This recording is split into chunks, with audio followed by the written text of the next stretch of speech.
Hey, what's up everybody, and welcome back to another episode of News Dose, where we give you all of the latest gaming news. And you know the Xbox Bethesda acquisition?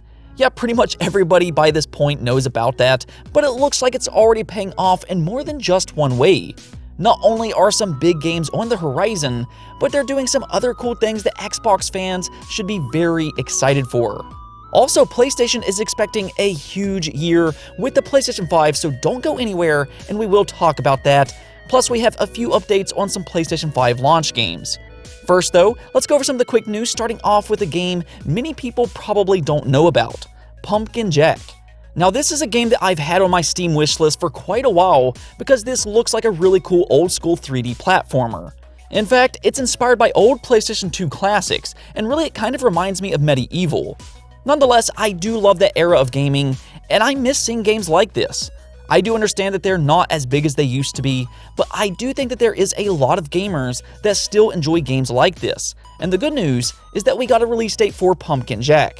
It will officially launch on October 23rd for the Xbox One, Nintendo Switch, and the PC. Surprisingly, there was no mention of the PlayStation 4, though it was originally revealed to be coming to the PlayStation 4. So I do imagine it will come to the PS4 eventually, but for the time being, this is another good-looking game for the month of October, and it's a perfect release for the spooktacular month. Again, it's going a little under the radar, but if you like these type of games as I do, this might be worth a try. Also, Genshin Impact released last week, and this has been such an odd release. Genshin Impact, of course, is most well known for upsetting a Zelda Breath of the Wild fan at a convention where he destroyed his PlayStation 4 in protest because it looked too similar to Zelda Breath of the Wild. Now, I do have to admit the art style does look pretty familiar, but I said this back when that first happened. The gameplay looks different. There are similarities, of course, but there are also a lot of differences as well. With that said, Genshin Impact did finally release on the PlayStation 4, PC, and mobile phones, and it has been a huge success so far, with a total of 17 million downloads on mobile alone, and about $50 million in revenue. That's pretty crazy, and Daniel Ahmad is saying it's already on track to reach $100 million in revenue. What's weird though, is not a lot of people seem to be talking about this game, and even on Metacritic, it's only received 4 reviews on the PlayStation 4 and the PC, with an 89 overall score on the PC and an 80 on PlayStation 4. I do expect this game to kind of blow up over the next month or so because it's such a good game, and, well, it's free. My only real issue with this game is that when I downloaded it last week for Android, I was excited to try this game out with my Razer Kishi controller. Well, unfortunately, it does not support controller on mobile phones, which is odd considering it is available on PlayStation 4. So you know it works with a controller, but hopefully that gets updated later on. It's also apparently coming to the Switch as well, so if for whatever reason you haven't got to check this game out yet, you can go download it and see what you think. Moving on, one of the more controversial next-generation games has been NBA 2K21. Yeah, when they first announced this game, it was revealed to be $70 for the Xbox Series X and the PlayStation 5, which really kicked off the entire conversation of next-generation games going up in price.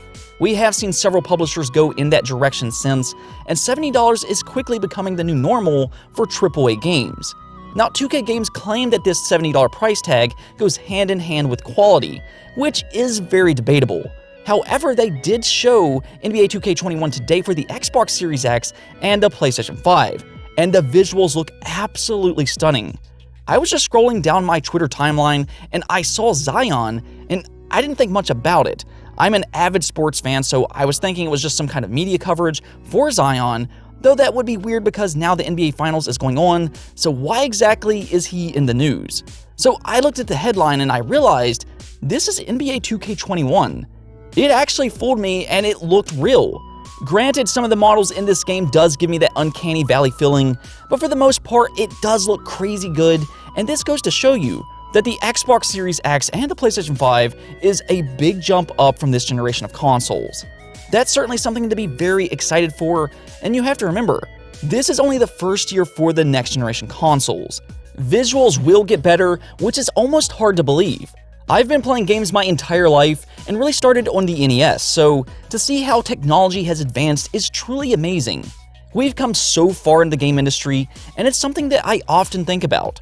A lot of these games that come out today that some will view as looking ugly would have looked amazing when I was a kid.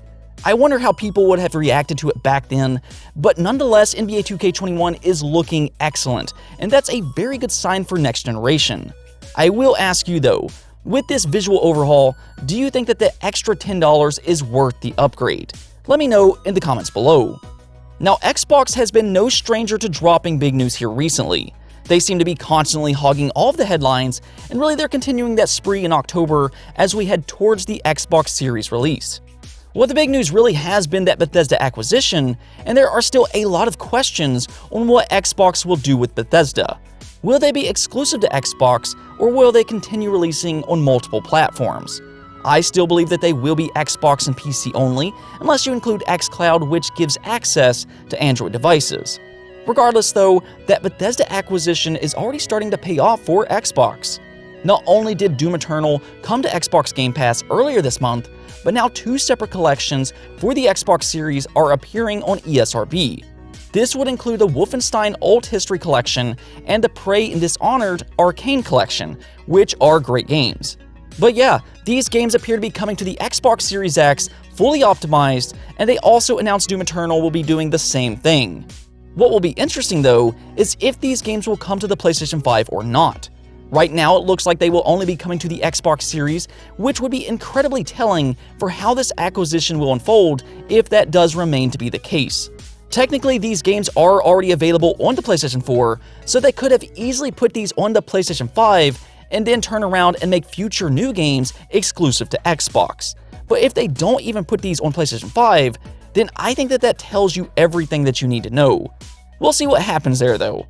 With that said, that wasn't the only Bethesda news, because we're starting to get some new details on a couple of their studios.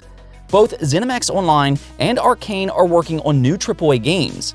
Now, ZeniMax Online is the developer behind The Elder Scrolls Online, which will more than likely be supported on both PlayStation 5 and the Xbox Series, as this game did release before the acquisition. What's interesting though is that they're working on a new IP with a brand new engine. It's apparently in pre-production, and they're on a massive hiring spree, so it sounds like they're really ramping up for whatever this title is. As to exactly what this new game will be, remains to be seen, but this is yet another reason on why Xbox acquired this studio. The more exciting one though is Arcane, which is an extremely talented studio, and many believes it's the best Bethesda studio. Their games don't always sell the most, but they do make very high-quality AAA games like Dishonored and Prey. And that's the thing. Arcane is actually 2 separate studios. They have a studio in France that works on Dishonored, and then they also have an Austin, Texas studio which worked on Prey. Well, it looks like the Austin studio is working on a new unannounced game.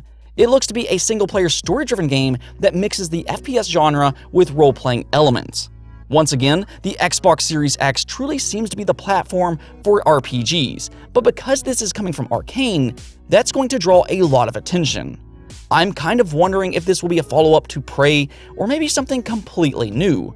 Either way, the Xbox Series pipeline seems to be rapidly growing with big AAA games, and that Bethesda acquisition already seems to have several unannounced games in the works. I always say this, but Xbox does have a very bright future. In other news, let's talk about PlayStation, as we got some new details for a couple of PlayStation 5 launch games.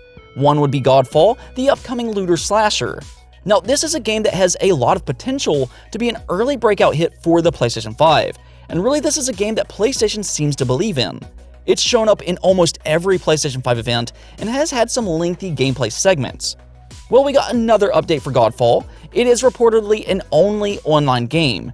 That means you are required to have an internet connection at all times in order to play Godfall, even if you're playing by yourself.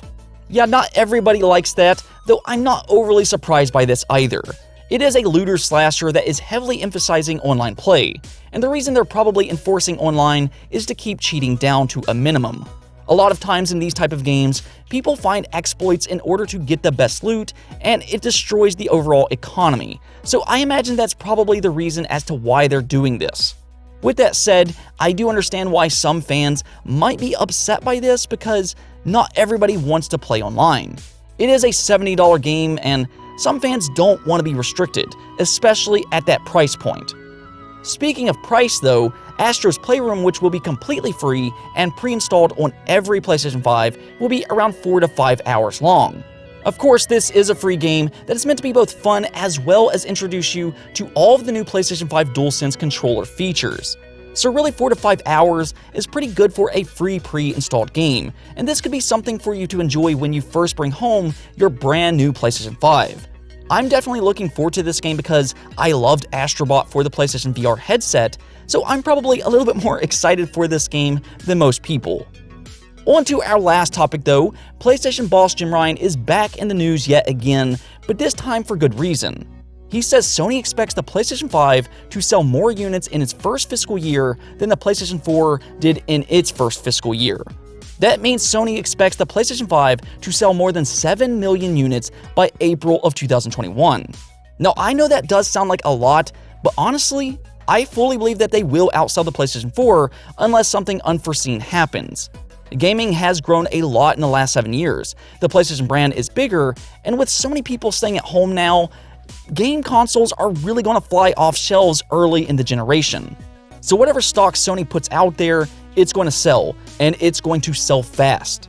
Based off those Bloomberg reports earlier this year, we could end up seeing 10 million plus PlayStation 5s sold in this time frame, but there have been conflicting reports on those numbers.